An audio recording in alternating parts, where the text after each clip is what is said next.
Hello दोस्तों, आज की इस वीडियो में हम क्लास 10th का chapter from the diary of Anne Frank देखने जा रहे हैं। अगर आपको ये वीडियो पसंद आए तो लाइक कीजिए, चैनल को सब्सक्राइब कीजिए और सजेशंस कमेंट बॉक्स में दे सकते हैं। एन एफ रैंक 12 जून 1929 में as a German born Jewish girl थी, जिसने ये डायरी जब लिखी थी जब वो उनकी फैमिली और 4 दोस्तों के साथ एम्स्टर्डम में छुपी हुई थी, जब वर्ल्ड वॉर टू के टाइम नीदरलैंड्स का जर्मनी पर कब्जा था।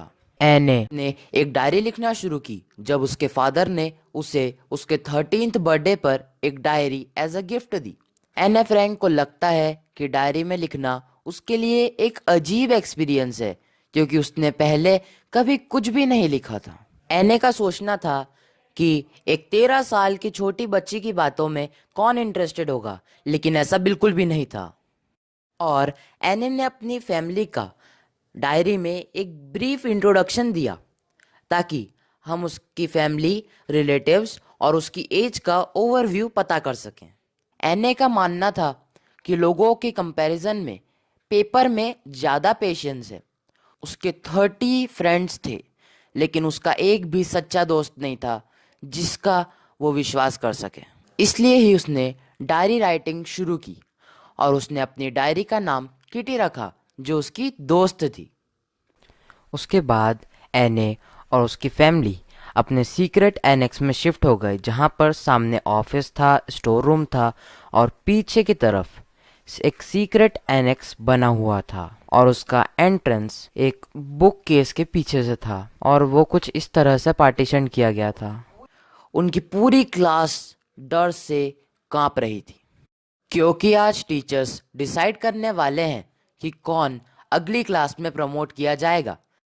एने उसके फ्रेंड्स जैसी कुछ ज़्यादा घबराई हुई नहीं थी, पर वो बस मैथ्स के लिए श्योर नहीं थी।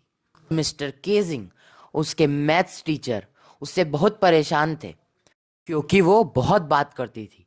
एज अ पनिशमेंट वो एने को ऐसे लिखने के लिए कहा करते थे। उन्होंने उसको द चैटर बॉक्स पर ऐसे लिखने को कहा। एने ने ऐसे लिखा।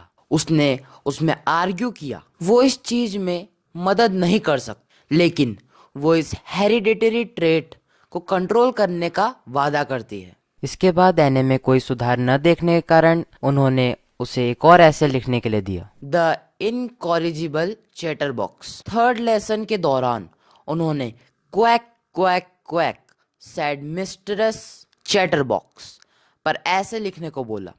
पूरी क्लास और एने हंसने लगी। उसकी फ्रेंड्स से हेल्प लेकर उसने 3 डकलिंग्स के बारे में एक पोयम लिखी और उसने उसमें लिखा कि ज़्यादा क्वैक क्वैक करने की वजह से उन डकलिंग्स को उनके फादर ने मार डाला।